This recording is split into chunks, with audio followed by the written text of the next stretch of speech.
L'industrie de la fourrure a toujours occupé une grande place dans le domaine de la mode, mais a, sans contredit, toujours été très controversée.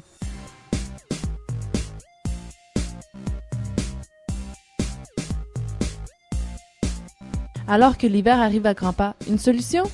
La fourrure recyclée. Même dans les années 70, on remodelait les manteaux des clients. Donc ça, c'est du recyclage. Et aujourd'hui, le mot recyclé est très à la mode, donc on en parle plus parce qu'on fait presque seulement ça, recycler les manteaux. Je fais de la fourrure recyclée parce que c'est la tendance en ce moment. Parce que tout le monde a hérité ou a des vieux manteaux qui sont démodés, mais qui ont des grandes valeurs.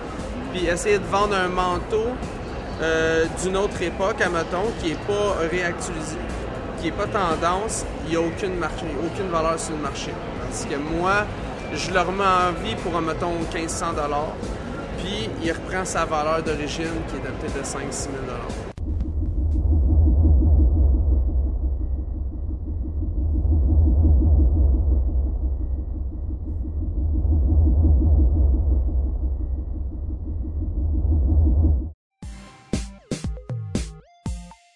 Un manteau de raton laveur, il y a peut-être 20 à 30 ans.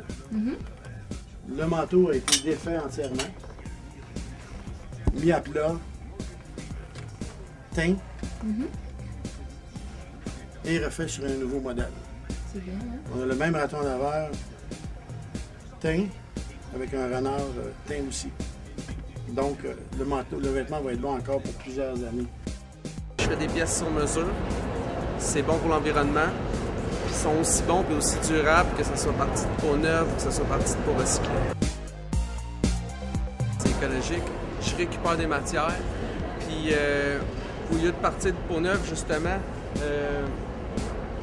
j'ai l'impression de remettre en vie et de remettre au monde quelque chose.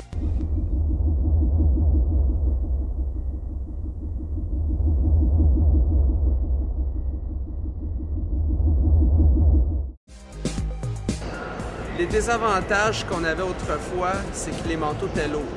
C'est pour ça qu'aujourd'hui, dans les remodelages, on est porté, mettons comme ça, c'est un vison rasé.